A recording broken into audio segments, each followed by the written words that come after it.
The opal jar.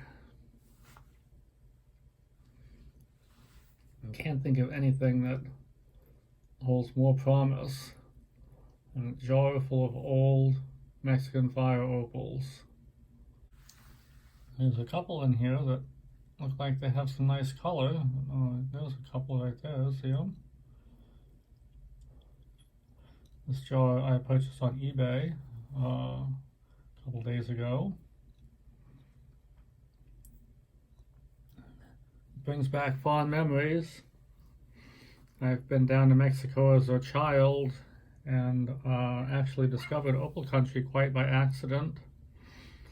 We were parked in the family RV, which at the time was a Volkswagen bus outfitted for camping.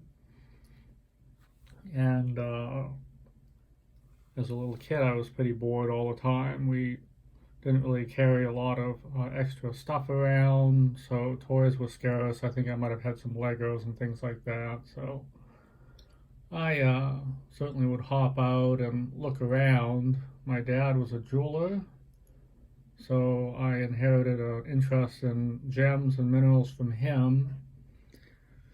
And I would look around and bring back a report about the rocks in the locale where we happened to pull off to stop to camp for the night, or maybe have lunch back in the early 70s when it was safe to do so. I don't know how things are in Mexico now. It's been several decades since I've been in Mexico at all. And well, one day outside of Magdalena, I flopped out of the Volkswagen and wandered across the dusty ground, pretty bored, and I saw this little pebble on the ground. It was awfully shiny, like that one there. Just a little hint of blue and green, and I thought that was pretty neat. And there was another one nearby, and another one too. In fact, the ground was littered with stones pretty much like this, except the stones that I was finding had flashes of color, which to a 4-year-old or 5-year-old was just the most interesting thing ever. And I put a few in my pockets, and I went back to show my dad, and he couldn't believe it. He almost lost his lunch. He said, "Wow, those are opals." And I didn't know what an opal was. All I knew was it was shiny and neat. And now my dad was pretty impressed that I had found something very interesting on the ground. And he went out there and he collected a big old pocketful too. And, well, a little while later, one of the local people comes by on horseback maybe, or maybe walking. And my dad asked him what these stones were. You know, we knew they were opal of some sort. He asked them why they were lying around out there and if they knew much about it. And the gentleman on the horse informed us that these were actually cast-offs, mine tailings and things like that from the mines nearby, and that it wasn't even worth collecting. It was just basically like dirt. Of course, today they're selling that dirt and all those stones that they weren't really worth collecting on eBay in jars just like this one, and taking the tiny little pieces of opal and making them into cabochons and things like that, where back then nobody would have even bothered with such a small amount of opal. So we followed the gentleman on his horse only about a half a mile or so, if I remember correctly. It's been an awfully long time. And it turns out that it was a fine place to camp for the night. And the most amazing thing happened that night. Word got out that there were some gringos in town that were interested in opals. And boy, oh boy, everybody brought their own special stash. And we were just amazed at the color and the rainbows and the different shapes and all sizes. And of course, as the night went on, the evening progressed,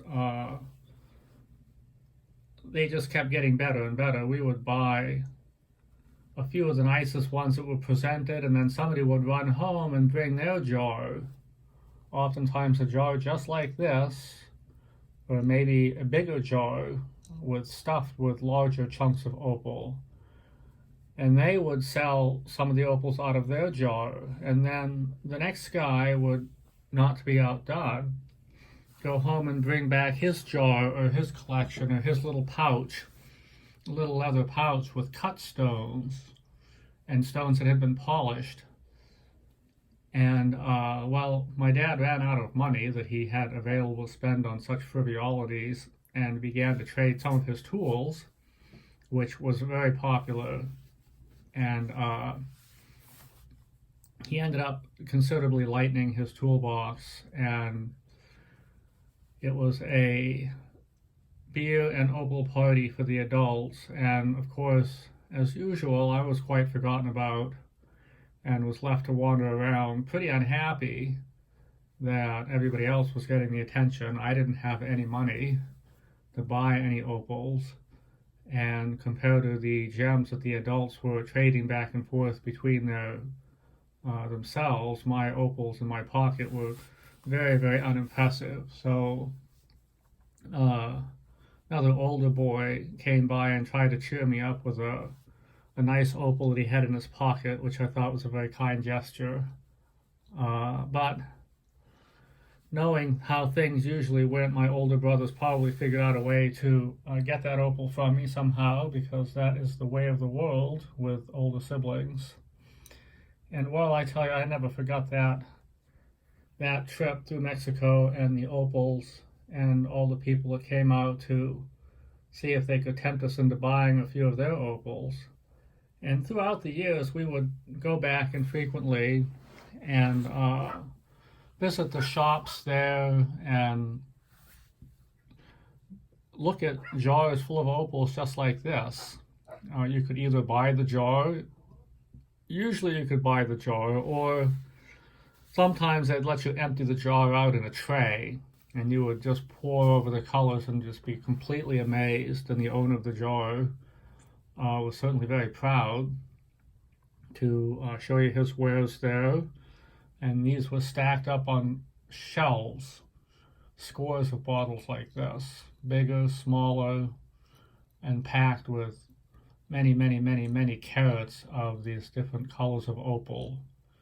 Some of the opals were in their matrix, which is a rhyolite mother's stone that the opal forms in, and others were the actual opal itself, the mineral, just like this, without any matrix on it. And back then I liked the ones with lots of matrix because it was easy to hold on to and look at your little glittering treasure.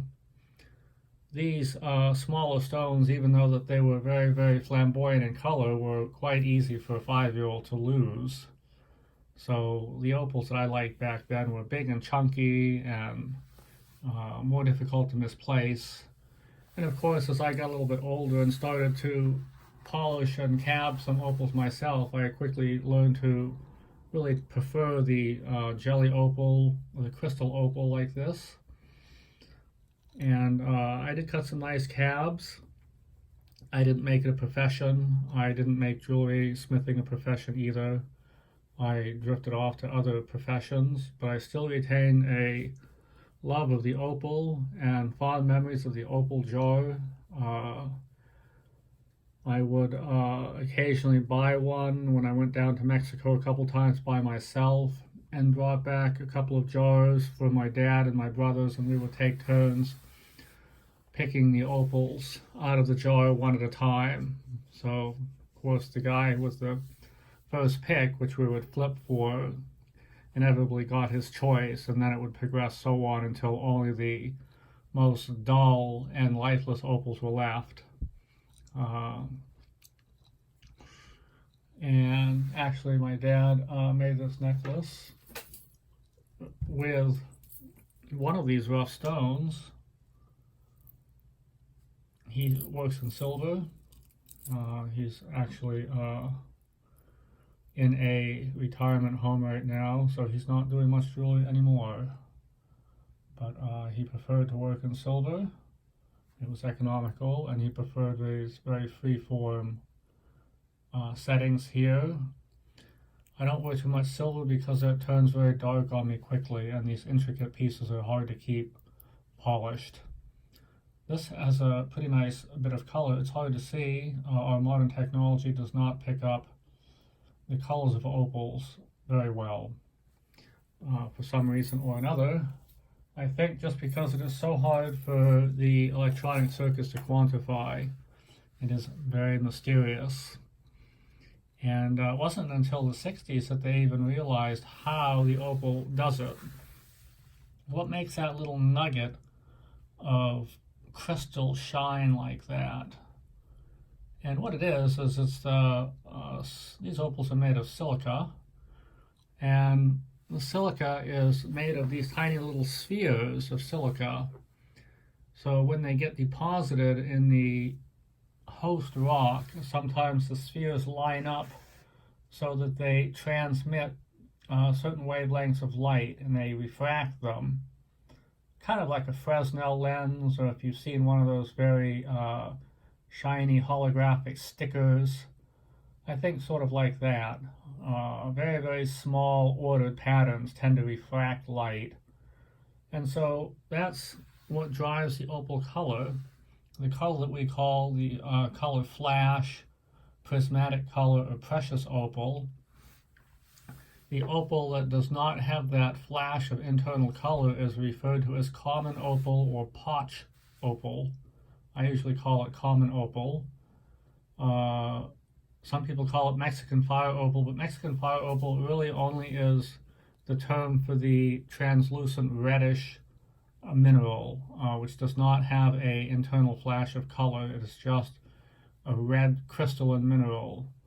And it looks like we have a lot of brick red opal in this particular jar, but it's probably nothing special.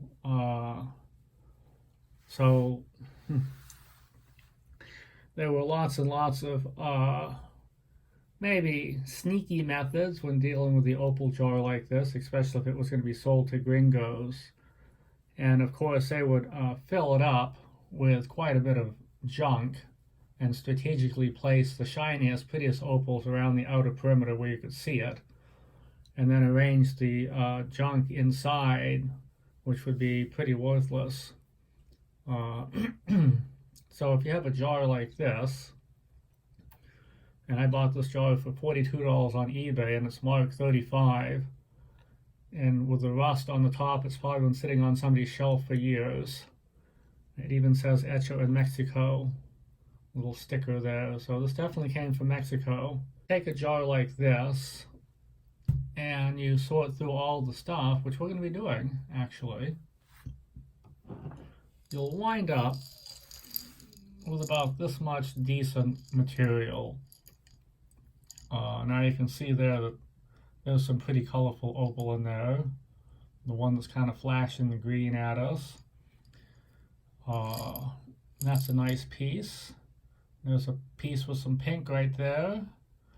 So after you get through looking at all the junk, that's about how much worthwhile stuff you're going to have. That's part of the fun. And of course, the more expensive jars, some of which were $100 even back in the day, which was almost an unheard of amount of money for spending in a rock shop or something like that, had some really, really primo opals in them. And my dad made a lot of jewelry out of those opals. And large nuggets of Mexican fire opal are getting very hard to come by these days, and certainly have gone up in price. I have a collection of small rough stuff of a certain type of opal that I really like called Conchaluz opal. We'll talk about that in an upcoming video here. Oh, there's a nice little piece there. Look at that green piece.